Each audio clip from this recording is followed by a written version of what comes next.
आपने बताया lost decade 10 साल को यूपीए 1 यूपीए 2 को। ये कह रहे हैं कि 2004 से लेकर आज 2024 में इस वाइट पेपर में कहीं नोटबंदी को जगह मिलेगी क्या, कहीं महंगाई और बेरोजगारी की आंकड़ों को जगह मिलेगी? देखिए सौरभ जी, प्रत्यक्ष को प्रमाण की आवश्यकता नहीं होती। आज जब भारत तीव्र गति से $5 ट्रिलियन इकोनॉमी की तरफ बढ़ रहा है, तो ये स्वाभाविक है कि अब जो ग्रोथ आएगा वो टियर 2 और टियर 3 सिटी से आएगा, जिसके लिए इंफ्रास्ट्रक्चर निर्माण जो है वो सर्वाधिक जो है आवश्यक हो जाता है। आज इस बजट में जो इंटरिम बजट है, आपने देखा होगा 11 लाख करोड़ हमने केवल कैपेक्स कैपिटल एक्सपेंडिचर के लिए रखा है। इन्होंने मैक्सिमम कितना रखा था? 3.5 पौने 4 लाख करोड़। और इससे फायदा क्या हुआ है? देखिए 70,000 किलोमीटर नए नेशनल हाईवेज बने हैं, 75 नए एयरपोर्ट बने हैं, लगभग 600 किलोमीटर के नए मेट्रो लाइन हुए हैं। जो टियर 2 टियर 3 सिटीज हैं, पहली बार वो मेन स्ट्रीम इकोनॉमी का हिस्सा बने हैं और भारत की ग्रोथ में एक बहुत ही प्रोएक्टिव कंट्रीब्यूशन उनका आ रहा है। तो ये तो इनके इकोनॉमिस्ट प्रधानमंत्री नहीं समझ पाए। ये आज जो है पूछ रहे हैं कि डिमोनेटाइजेशन का क्या लाभ हुआ।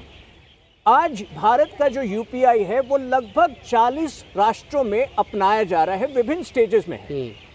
फ्रांस अपना चुका है, सिंगापुर के साथ एक टाई अप हुआ है और कई और जो है। तो आपको पता भी नहीं चलेगा आने वाले दिनों में जो भारत का जो एक फाइनेंशियल मॉडल जो है, जिस प्रकार से हम पूरी वैश्विक इकोनॉमी में अपना प्रभाव छोड़ेंगे और लीड करेंगे, तो ये सारी चीजें मुझे ताज्जुब नोटबंदी ने डिमोनेटाइजेशन यूपीआई बढ़ा दिया नहीं, जो जिस उद्देश्य के साथ लाया गया था, जो उसके घोषित उद्देश्य थे वो पूरे हुए।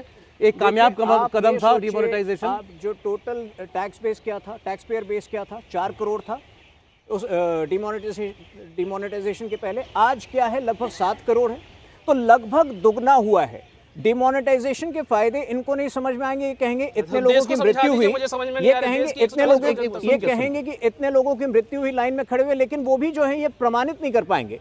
अगर किसी व्यक्ति की मृत्यु हुई है लाइन में खड़े हुए डिमोनेटाइजेशन के बाद, ये वाकई बहुत ये बहुत दुख की बात है। लेकिन क्या वो लाइन में खड़े होने से हुई या किसी हृदय रोग से हुई, ये भी तो बात है ना। देखिए आज 4 करोड़ का जो टैक्स पेयर बेस था, आज वो 7 करोड़ का टैक्स पेयर बेस है। ये रेवेन्यूज जो जनरेट हुए हैं, ये इसी कारण से इनके ज़माने में जो एक्सटर्नल कमर्शियल बोरोइंग थी, भारत के ऊपर जो ऋण था विदेशों से, वो जो है सारी हदों को पार कर रहा था। भारत एक डेट रिडन कंट्री हो गया था, जिसकी वजह से हम फ्रेजाइल 5 में जाने जाते थे। आज ये तो बताया जाता है आज भारत के ऊपर जितना कर्ज है इतना कभी नहीं हुआ। बाकी नरेंद्र मोदी से पहले की सरकारें एक और नरेंद्र मोदी का लिया हुआ कर्ज एक और। आप डेट टू जीडीपी रेशो देखते हैं, आज डेट टू जीडीपी रेशो इस वक्त जो है लगभग 60% होगा भारत का।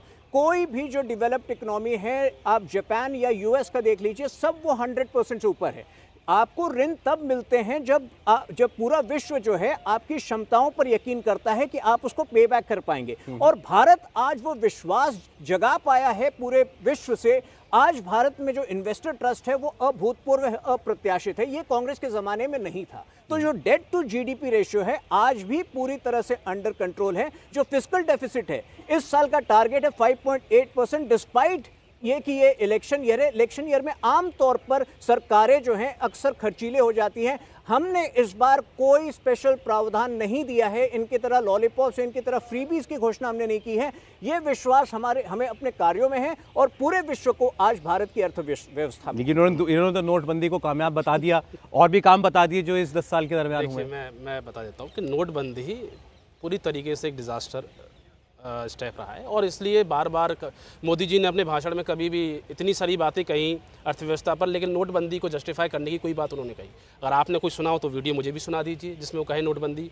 देखिए, भारतीय अर्थव्यवस्था पूरी तरीके से एक कैश बेस्ड इकोनॉमी थी और आज भी जब आप बोल रहे हैं कि यूपीआई बढ़ा है तो आप बता दीजिए कि देश में कैश का जो ट्रांजिशन है वो भी कितना बड़ा है, वो आंकड़े आप जुटा सकते हैं।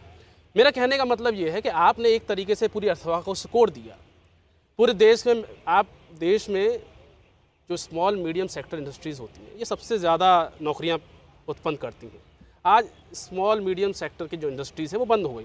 आप तो टेलीकॉम इंडस्ट्री को उठा के देख लीजिए। मुझे अच्छे से याद है जब मैं स्कूल कॉलेज में पढ़ता था तो इस देश में 6-7 टेलीकॉम इंडस्ट्रीज़ होती थी, बड़ी बूम कर रही थी।